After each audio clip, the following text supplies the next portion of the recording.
Good morning. We're going to finish the book of Exodus today. Tomorrow's readings would be chapters 39 and 40. We'll have worship tomorrow morning at Sutton, communion service. So if you're watching from home tomorrow morning at 9 o'clock and you want to join us for communion, you're welcome to do that with some wine and crackers or whatever you've got that works that way. And then on Monday we will begin the book of Leviticus, chapters 1 through 3. These last chapters of Exodus, 36 through 40, especially 36 through 39, are the telling of the people coming forward with their skills and making all of the elements of the tabernacle. The Israelites had journeyed for 90 days before they came to the plain by Mount Sinai. And Moses has been up on the mountain 2 different times for 40 days each time, so that's 80 days, nearly another 3 months.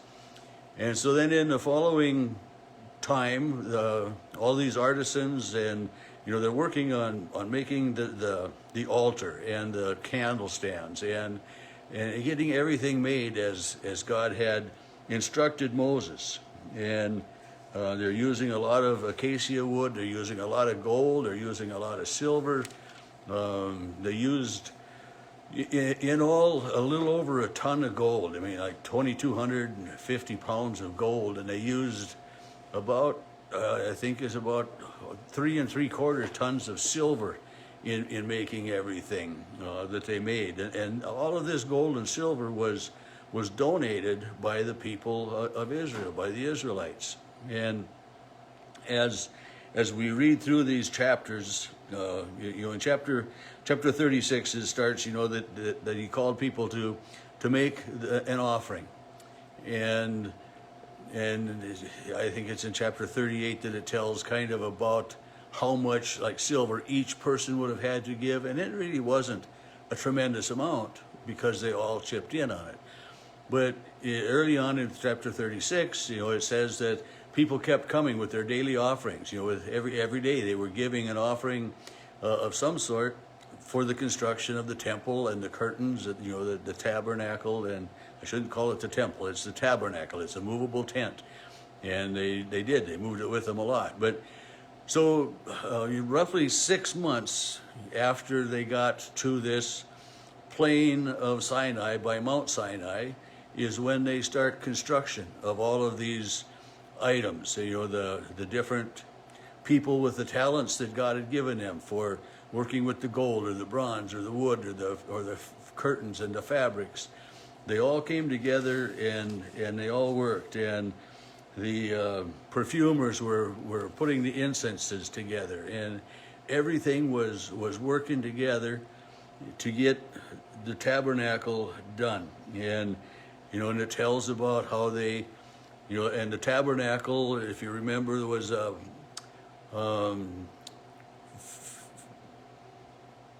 50 cubits by 100 cubits, so 75 feet by 150 feet.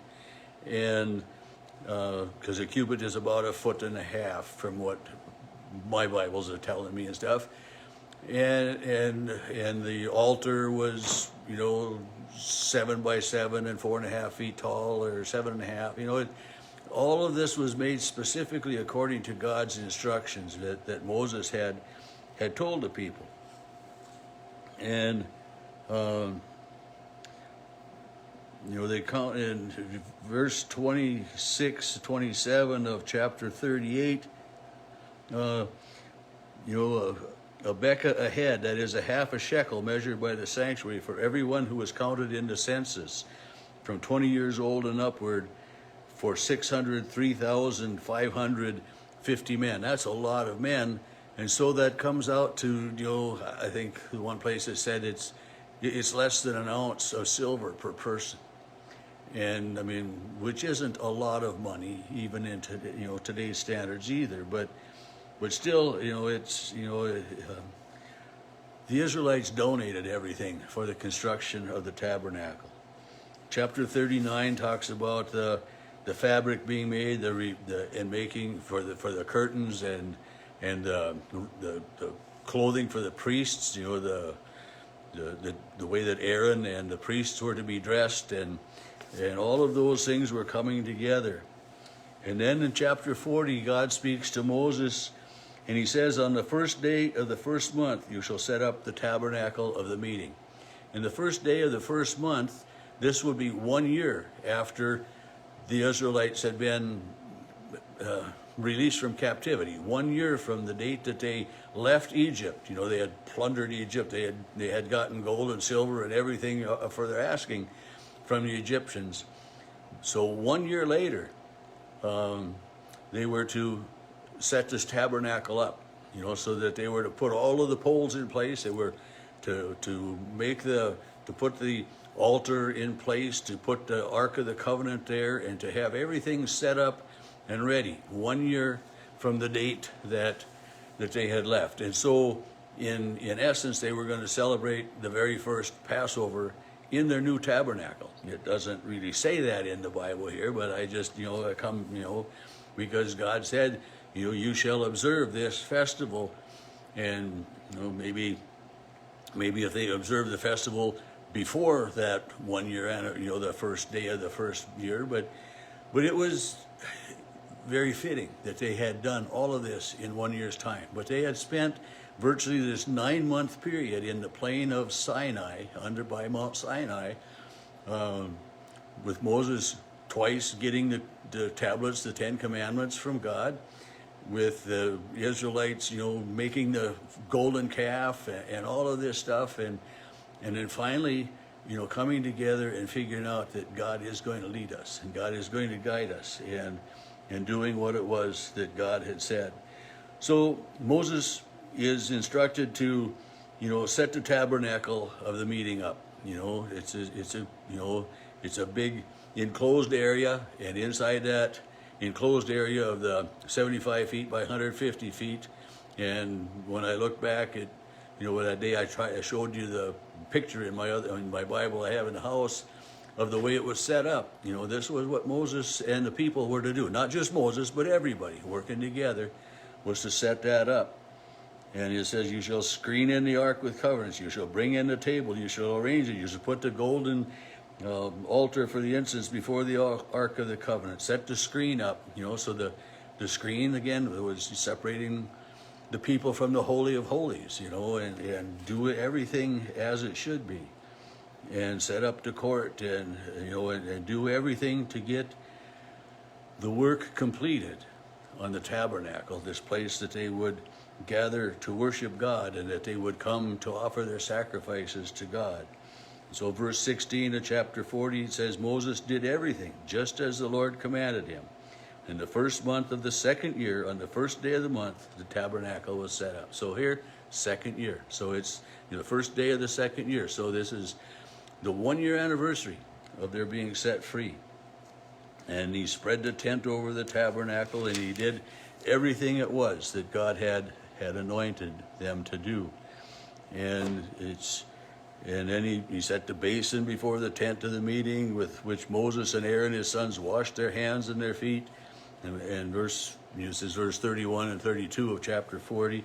When they went into the tent of the meeting, they approached the altar, they washed as the Lord had commanded.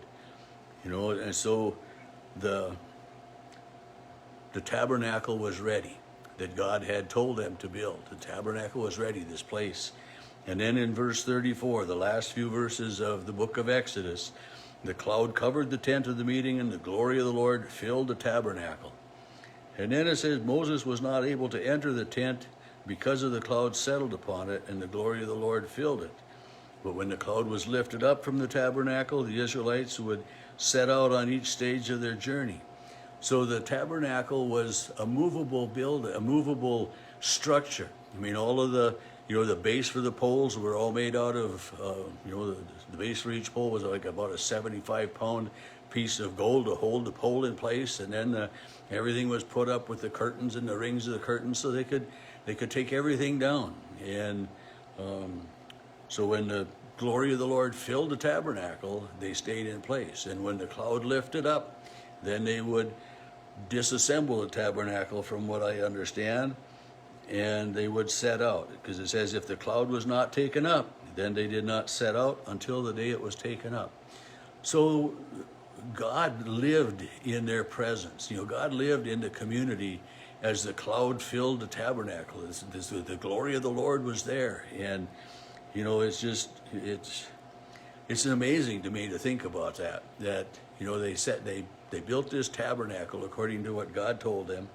And when they got it all done, and it was made just as God asked them to, God came and God was there in their presence. And the very last verse of chapter 40, verse 38, for the cloud of the Lord was on the tabernacle by day, the fire in the cloud by night, before the eyes of all the house of Israel in each stage of their journey.